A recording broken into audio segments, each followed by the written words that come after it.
कल रात में इज्तिमा गाह का दौरा हमने किया ताकि वहाँ समझा जा सके कि काम की क्या ज़रूरत है और इंतज़ामिया क्या चाहती है। मगर वहाँ जाने के बाद इंतज़ामिया से बात किए, इंतज़ामिया ये बोली कि यहाँ पर इज्तिमा गाह में बड़े बड़े लीडरान आए, कमिश्नर भी आए और वादा किए कि रास्ता दुरुस्त कर दिया जाएगा। मगर इज्तिमे को 2 दिन बाकी बचा है और रास्ते में कोई दुरुस्तगी का काम कारपोरेशन की तरफ से किया नहीं गया।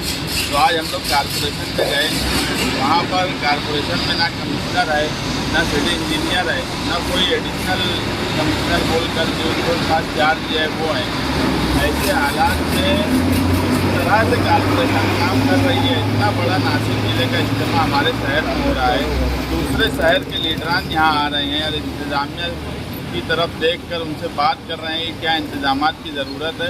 और हमारे वहाँ के कमिश्नर, प्रशासक और कारपोरेशन जो कि कतई इस पर तवज्जो नहीं दी, जिसकी वजह से अभी कारपोरेशन में ऑफिसरान के साथ सख्त सुस्त अल्फाज में जब बात की गई तो उन्होंने फ़ौरन इंजीनियर को, 2 इंजीनियर को यहाँ भेजा और पूरा रोड का मुआयना किया गया कि फारहान हॉस्पिटल के पास से जो रोड डिवाइड हो रहा है, इतना बड़ा लाखों का मजमा आने वाला है, अगर उसको सही तरीके से डिवाइड नहीं किया गया तो ट्रैफिक का सवाल आएगा। तो वहाँ स्लोप देना और ये पूरे रास्ते पर ग्राउटिंग करना, क्योंकि यहाँ कुछ हिस्से में इससे पहले मुरुम डाल दिया गया, इसकी वजह से भी बहुत तकलीफ है कि मुसलसल धूल है। अब इज्तिमे में जब लोग जाएंगे और आएंगे तो धूल की वजह से भी एक परेशानी है। उसके लिए हम कोशिश करें कि वाटर सप्लाई में बातचीत की जाए और वाटर सप्लाई इंतज़ामिया को बोला जाए कि वो 2 वक्त वहाँ पानी मारे और बाकी जो गड्ढे हैं वहाँ पर ग्राउटिंग की जाए, ना कि मुरुम डाला जाए। तो उन्होंने कहा है कि आज शाम से लेके कल शाम तक वो पूरी कोशिश कर रहे हैं कि ग्राउटिंग का काम आगरा रोड पर मुकम्मल हो जाए। इसी के साथ साथ पवारवाड़ी रोड के ताल्लुक से भी बात की गई है कि वहाँ पर भी काम फ़ौरन किया जाए। तो उन्होंने वादा किया है, मगर आगरा रोड का काम इंशाअल्लाह कल शाम तक हो जाएगा। अगर इसके बाद भी काम नहीं किया गया इन सब खड्डों का और ग्राउटिंग नहीं की गई तो हम जो है इज्तिमे वाले दिन कमिश्नर का और सिटी इंजीनियर का फ़ोटो लेकर रास्ते में हमारे लोग बैठेंगे ताकि लोगों को समझ में आए कि ये किसकी जिम्मेदारी थी और यहाँ क्यों काम नहीं किया गया।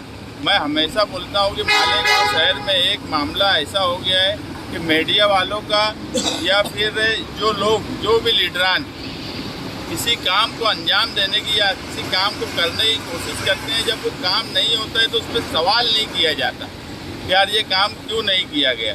अगर वहाँ कमिश्नर आया तो उससे सवाल नहीं किया गया। इसलिए अगर हम कल इज्तिमे में इंतज़ामिया हमें नहीं बोलती तो हमें भी ये बात समझ में नहीं आती कि कमिश्नर ने वादा किया था। अगर सिर्फ नुमाइंदगी बात करना और कहीं पर लेकर जाना या मेमोरेंडम दे देना, ये सिर्फ नुमाइंदगी नहीं होती। नुमाइंदगी का मामला ऐसा है कि जिस काम को बोला गया है वो अंजाम तक पहुंचा कि नहीं पहुंचा, इसको जांचना और इसको परखना और इसको देखना और ऑफिसरान से सवाल करना कि काम अगर नहीं हुआ तो उस पर सवाल करना। इतना बड़ा इज्तिमा है मगर कोई सवाल नहीं किया जा रहा था। हम कोशिश कर रहे हैं कि अब वक्त बहुत कम बचा है, मगर जितना भी हो सके कल शाम तक इंशाअल्लाह रिपेयरिंग का काम होगा।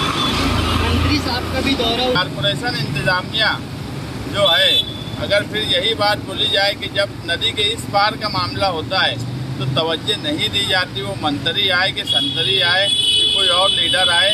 कारपोरेशन जो है इस तरफ के लोगों को बहुत हल्के में लेने लगी है या ये समझने लगी है। मैं जो बोलता हूँ कि काम बताने के बाद अगर वो काम होता नहीं है तो उस पर लीडरान सवाल नहीं करते, और सवाल नहीं करना ही सबसे बड़ी वजह है कि लोग इस तरफ के लीडरान को अब हल्के में लेने लगे। मालेगांव मुस्तफ़ा भंगार बाज़ार डायमंड कारपेट होलसेल रेट में कारपेट दिया जाता है। हर किस्म का यहाँ पर कारपेट दिया जाता है। हमारा पता याद रखें, मालेगांव मुस्तफ़ा भंगार बाज़ार डायमंड कारपेट होलसेल रेट में दिया जाता है।